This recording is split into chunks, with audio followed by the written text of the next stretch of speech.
ஓம் ஸ்ரீ குருப்பியோ நம வக்ரதுண்ட மகாகாய சூரியகோடி சமப்பிரப நிர்விக்னம் குருமே தேவ சர்வகாரியேஷு சர்வதா. ஆன்மீகம் ப்ளஸ் நேயர்கள் அனைவருக்கும் ஜோதிட குருஜியின் இனிய வணக்கங்கள், வாழ்த்துக்கள், ஆசீர்வாதங்கள். பார்வதி பரமேஸ்வரர் துணையோடும் எம்பெருமான் முருகப்பெருமானின் அருளாசியோடும் நவக்கிரகங்களின் துணையோடும் குருவருளின் திருவருளோடும் இந்த பதிவினை நாங்கள் ஆரம்பிக்கின்றோம். இந்த அற்புதமான ஒரு காணொளி சூரிய பகவானின் பெயர்ச்சி. ஆக்சுவலாக சூரிய பகவானுக்கெல்லாம் பெயர்ச்சியே கிடையாது, எந்த கிரகத்துக்குமே பெயர்ச்சி கிடையாது. அங்கங்கே இருந்து தான் இது பண்ணிட்டுருக்கு. சூரியனை சுற்றி தான் மற்ற கிரகங்கள் சுற்றின்னு இருக்கு. ஆனால் நம்ம பூலோகத்தில் இருக்கிறதுனால சூரிய பகவான் ஒவ்வொரு ராசிக்கும் அந்தந்த டிகிரிக்கு அப்படியே வராரு அப்படின்னு சொல்லி சூரிய பெயர்ச்சின்னு நம்ம கொண்டு வரோம். இந்த பதிவெல்லாம் உங்களுக்கு ஏன் போடுறோம் அப்படின்னா, இந்த காலகட்டங்களில் நம்ம எந்த நேரத்தில் எச்சரிக்கையாக இருக்கணும், எந்த நேரத்தில் எந்த விஷயங்களை செய்யணும், வெற்றி கிடைக்கும் அப்படிங்கிறதுக்காக தான். அந்த வகையில் இந்த சூரிய பகவான் இதுவரைக்கும் பார்த்திங்கன்னா அவங்களுக்கு மகர ராசியில் அற்புதமாக உத்தராயண புண்ணிய காலத்தில் ஆரம்பித்து இருந்தார். இப்போ இந்த பித்ருக்காரகன் பிதாமகன் சூரிய பகவான் 13/2/2026 முதல் 14/3/2026 வரைக்கும் கும்ப ராசியில், அதுவும் சனீஸ்வர பகவானோட வீட்டில் ராகுவுடன் இணைந்து குருவின் திருவருளை பெற்று, அதாவது 9ஆம் பார்வையை பெற்று சஞ்சாரம் பண்ணுறார்.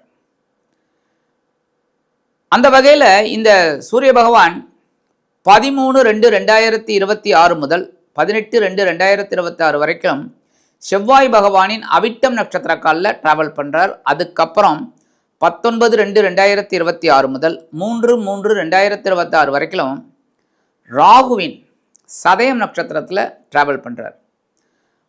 அதற்கு அடுத்தபடியாக 4/3/2026 முதல் 14/3/2026 வரைக்கும் அற்புதமான குரு பகவானின் பூரட்டாதி நட்சத்திர காலில் ட்ராவல் பண்ணுறார். ஆனால் இந்த மாதம் முழுவதும் ராகுவுடன் இணைகிறார், குருவின் பார்வையும் பெறார். அந்த வகையில் சில ராசிகளுக்கு அற்புதமான பலன்களையும் சில ராசிகளுக்கு எச்சரிக்கையான பலன்களையும் கொடுப்பார். இந்த பதிவுக்கு போகிறதுக்கு முன்னாடி சப்ஸ்கிரைப் பண்ண அனைத்து இனிய நெஞ்சங்களுக்கும் எங்களது கோடானு கோடு நன்றிகள். எல்லாருக்குமே எங்களோட வாழ்த்துக்கள், ஆசீர்வாதங்கள். சப்ஸ்கிரைப் பண்ணிக்கலையா பண்ணிக்கங்க. இந்த பதிவை ஃபுல்லாக பாருங்கள், ஸ்கிப் பண்ணாமல். லைக் பண்ணுங்கள், கமெண்ட் பண்ணுங்கள், ஷேர் பண்ணுங்கள். அதேமாரி ஜாதகம் பார்க்கணும் அப்படின்னு வந்தீங்கன்னா கீழே நம்பர் கொடுத்துருக்காங்க, அதில் உங்களோட வாட்ஸ்அப் நம்பரில் வாங்க. இந்த கும்பராசியில் இருக்கக்கூடிய சூரிய பகவான் ராகுவுடன் இணைகிறார் அப்படின்னோடனே எல்லாருமே பிரச்சனை அதிகம் அப்படின்னு சொல்லுவாங்க. சாதாரணமாக கண்டிப்பாக சூரியனுக்கும் ராகுக்கும் ஒத்தே வராது.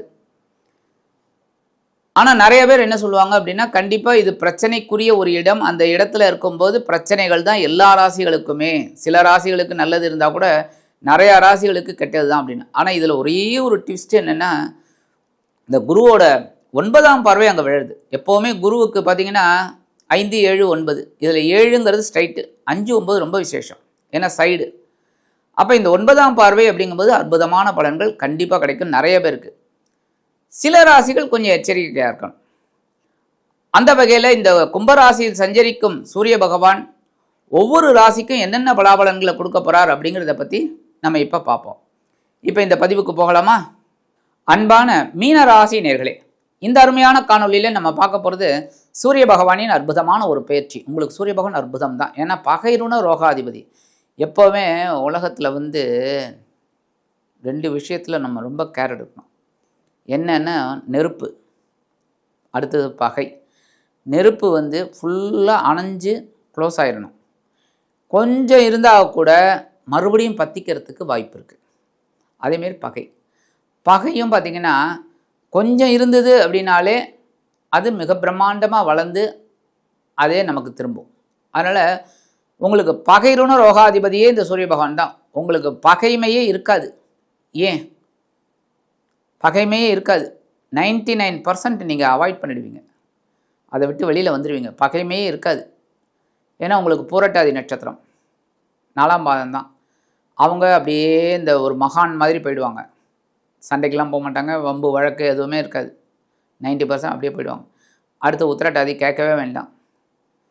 அவங்க அந்த வம்பு வழக்கு அதெல்லாம் அவங்களுக்கு வந்து பிடிக்கவே பிடிக்காது. அடுத்தது ரேவதி, அறிவின் பூர்வம் எல்லாம் சமாளிச்சிருவீங்க. புதன். ஆக மீனராசி என்பவர்களுக்கு பகைமை இருக்காது அப்படின்னாலும் பகைருண ரோகாதிபதி உங்களுக்கு சூரிய பகவானாக அமைந்தது வெகு சிறப்பு. கடன் மட்டும் கொஞ்சம் இருந்துக்கிட்டே இருக்குங்க உங்களுக்கு. அதுமாதிரி உடல் ஆரோக்கியம் அப்படியே ப்ளஸ் ஆர் மைனஸில் இருக்கும். ஆக இந்த பகைருண ரோகாதிபதி இது வரைக்கும் எங்கே இருந்தாருன்னா அதி அற்புதமாக லாபஸ்தானத்தில் உட்காந்துக்கிட்டு சும்மா சூப்பராக உங்களுக்கு சில முன்னேற்றங்களை கொடுத்தார். சில விஷயங்களில் சில மாற்றங்களை கொடுத்தாலும் சில விஷயங்களில் உங்களுக்கு உயர்வினை கொடுத்தார். மனசில் ஒரு சந்தோஷம் இருந்தது. உத்தியோகத்தில் ஒரு முன்னேற்றம், லாபகரமான ஒரு போக்கு தொழில் வியாபாரத்தில் புதுசாக இன்வெஸ்ட்மெண்ட் பண்ணிங்க. கொஞ்சம் கொஞ்சம் கொஞ்சம் கொஞ்சம் உங்களுக்கு என்ன முடியுதோ அதை போட்டு அழகாக பிஸ்னஸை கொஞ்சம் டெவலப் பண்ணிங்க. கொஞ்சம் பரவாயில்லைங்கிற ஒரு சுச்சுவேஷனில் இருக்கீங்க. ஆனால் ஜென்மராசியில் சனீஸ்வர பகவான் குழப்பத்தை கொடுத்துன்னு தான் இருக்கார், டென்ஷனை கொடுத்துன்னு தான் இருக்கார். அதை மீறி தான் நீங்கள் ஒர்க் அவுட் பண்ணிட்டு இருக்கீங்க. குடும்பத்தில் அட்ஜஸ்ட் பண்ணிட்டு போயிட்டு இருக்கீங்க. உங்களுக்கு பயங்கர கோபம் வருது. குடும்பத்தில் இருக்கிற உறுப்பினர்களை பார்க்கும்போதே ஒரு வெறி வருது. ஆனாலும் சமாளிக்கிறீங்க. அதுமாதிரி ரேவதி நட்சத்திரம் குழப்பத்தில் இருக்கீங்க, பயங்கர குழப்பத்தில் இருக்கீங்க, டைலமா. ஆக இந்த லாபஸ்தானத்தில் இருந்த இந்த சூரிய பகவான் உங்களுக்கு மிக அற்புதமான ஒரு உயர்வினை உத்தியோகத்திலும் கொடுத்தார், தொழில் வியாபாரத்திலும் கொடுத்தார், எல்லாத்துலேயும் உங்களுக்கு ஓரளவுக்கு நன்மைகளை கொடுத்தார். இதுவரை அது இப்போ எங்கே வர்றாருன்னா பார்த்தீங்கன்னா உங்களோட விரயஸ்தானம் அப்படிங்கிற 12ஆம் இடத்துக்கு வந்துடுறார். அயன சயன போகஸ்தானம். உங்களது சந்தோஷங்களை அதிகரிக்கக்கூடிய ஒரு இடத்துக்கு வரார். அங்கே ஏற்கனவே ராகு பகவான் உட்காந்துருக்கார். ராகு பகவானோட இந்த சூரிய பகவான் சேர்றது மத்தியமமான பலன்தான். ராகுவுக்கும் சூரியனுக்கும் ஆகாது.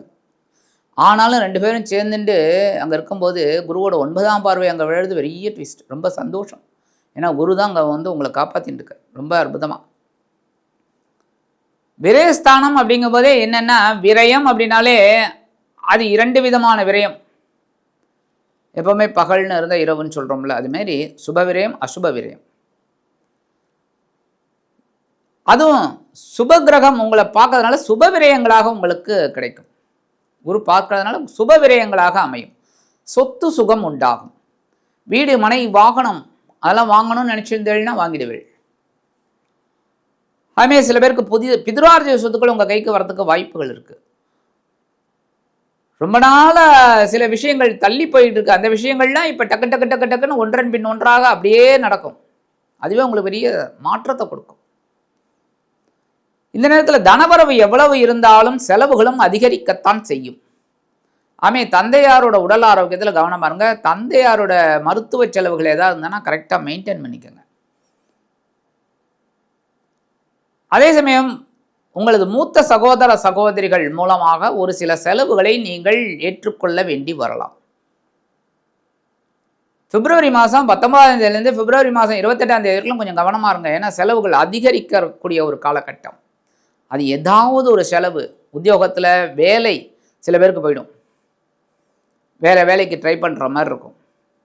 அதுமாரி தொழில் வியாபாரம், ஒன்று இந்த தொழிலை க்ளோஸ் பண்ணிவிட்டு வேறு தொழில் ஆரம்பிக்கணும், இல்லையா இந்த தொழிலில் கொஞ்சம் இன்வெஸ்ட்மெண்ட் பண்ணி கொஞ்சம் இடமாற்றம் அதெல்லாம் பண்ணணும் அப்படின்னா அந்த 2 சான்ஸும் உங்களுக்கு கிடைக்கும். ஒன்று தொழிலை க்ளோஸ் பண்ணிவிட்டு வேறு தொழில் ஆரம்பிப்பீங்க, இல்லைன்னா அந்த தொழிலே கொஞ்சம் இன்வெஸ்ட்மெண்ட் பண்ணி வேறு இடத்துக்கு மாற்றி அந்த மாதிரி தொழிலை கொஞ்சம் முன்னேற்றமாக கொண்டு வரலாமாங்கிற ஒரு சிந்தனை உங்களுக்கு கிடைக்குங்க. இந்த நேரத்தில் ரொம்ப நாளாக வீடு தேடிட்டு இருக்கீங்க, வாடகைக்கு வீட்டுக்காரன் காலி பண்ண சொல்லிட்டான், வேறு வீடு கிடைக்கல சரியாக. இந்த காலகட்டம் உங்களுக்கு கண்டிப்பாக நல்லபடியாக கிடைக்கும். டக்குன்னு அடைச்சிடும். அதுமாதிரி உத்தியோகத்தில் இடமாற்றம் பற்றிய சிந்தனை மேலோங்கும். இந்த அரசாங்கத்துறையில் இருக்கிறவளுக்கெல்லாம் இடமாற்றம் கண்டிப்பாக ரொம்ப முக்கியம். எல்லாருக்கும் நீங்கள் பேப்பர் எடுத்து பார்த்தாலே தெரியும். டெய்லி இந்த ஆஃபீஸரை தூக்கி அங்கே போட்டிருக்காங்க, அந்த ஆஃபீஸரை தூக்கி இங்கே போட்டிருக்காங்கன்னு இதே தான் நமக்கு தெரியாமல் நடந்துகிட்டே தான் இருக்கும். டெய்லி இடமாற்றம் கண்டிப்பாக இருக்கும் யாருக்காவது. அப்போ இந்த அரசாங்கத்துறையில் வேலை பார்க்குறவளுக்கு நல்ல இடமாற்றம் அருமையாக கிடைக்கும்.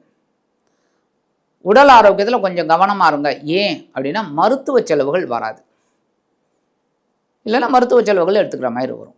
அதனால தான் உடல் ஆரோக்கியத்தில் கவனமாக இருங்க. பேசுகிற வார்த்தைகளை கவனமாக. ஏன்னா குழப்பம் இருக்கும் மனசில், இந்த டென்ஷன் இருந்துகிட்டே இருக்கும். ஏதாவது ஒரு உத்தியோகமாகட்டும் தொழில் வியாபாரமாகட்டும் கவனமாக இருங்க. முக்கியமாக உத்தியோகத்தில் இருக்கிறவா தான் எடுக்கிற காரியங்களில் கவனமாக இருக்கணும்.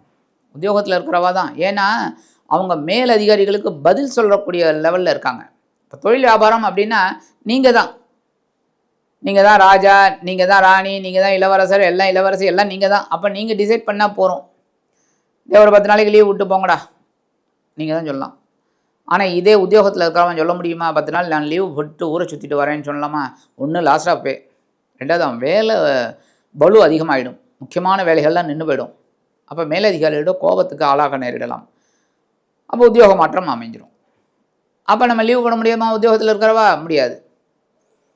அதனால தான் உத்தியோகத்தில் இருக்கிறவா கவனமாக இருக்கணும். ஏன்னா உத்தியோகம்தான் முன்னாடிலாம் உத்தியோகம் புருஷ லட்சணம், ஒரு ஆம்பளைக்கு உத்தியோகம் போனால் தான் லட்சணம் அப்படின்னு. ஆனால் இப்போ அதெல்லாம் கிடையாது. ஆம்பளை ஆகட்டும், பொம்பளை ஆகட்டும், லேடிஸ் ஆகட்டும், யாராக இருந்தாலுமே உத்தியோகம் ரொம்ப முக்கியம்.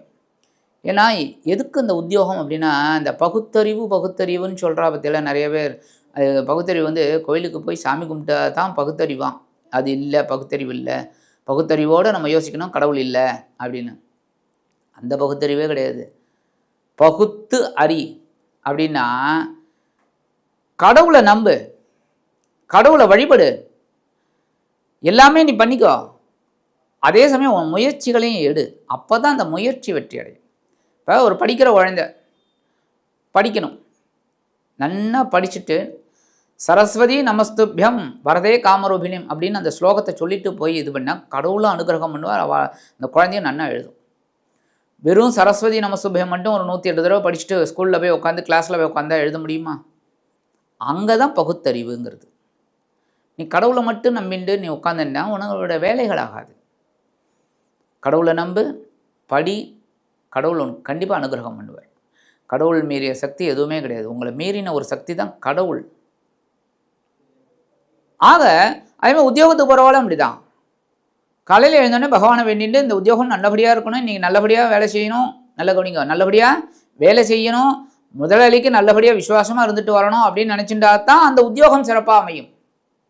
முதலாளிக்கு நம்ம விசுவாசமாக இருந்தால் தான் ரொம்ப நல்லது. அப்போ தான் நமக்கு பகவான் அனுகிரகம் கிடைக்கும். முதலாளி மூலமாக இந்த பகவானோட அனுகிரகம் ஆட்டோமேட்டிக்காக கிடைக்கும். ஆக உத்தியோகத்திலையும் சரி, படிக்கிற குழந்தைகளும் சரி, கவனமாக எல்லா விஷயத்துலையும் இருக்கிறது ரொம்ப விசேஷம். அந்த வகையில் இந்த பகைருண ரோகாதிபதி நல்லபடியாக இருக்கணும் அப்படின்னா நீங்கள் என்ன பண்ணணும், நவகிரகங்களில் உள்ள சூரிய பகவானுக்கு ஞாயிற்றுக்கிழமை நெய் தீபம் போடுங்க. அங்கே ஒரு நிமிஷம் உட்காருங்க. அந்த கோயில் எந்த கோயிலாக இருந்தாலும் சரி, பெருமாள் கோயிலாக இருந்தாலும் சரி, சிவன் கோயிலாக இருந்தாலும் சரி, முருகன் கோயிலாக இருந்தாலும் சரி, பிள்ளையார் கோயிலாக இருந்தாலும் சரி, எந்த கோயிலாக இருந்தாலும் அங்கே ஒரு 10 நிமிஷம் உட்காருங்க. அந்தந்த தெய்வத்தை வழிபாடு பண்ணுங்க. சிவன் கோயில் அப்படின்னா ஓம் நம சிவாய 108 தடவை சொல்லுங்க. பெருமாள் கோயில்னா ஓம் நமோ நாராயணாய நமக ஓம், அது 108 தடவை சொல்லுங்க. முருகன் கோயில் ஓம் ஸ்ரீ சரவண பவாய நமக 108 தடவை சொல்லுங்க. கணபதி கோயில் ஓம் கம் கணபதியே நமக 108 தடவை சொல்லுங்க.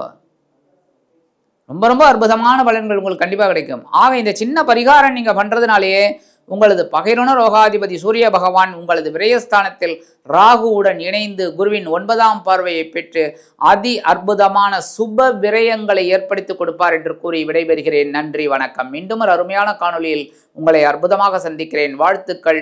வாழ்க வளமுடன்.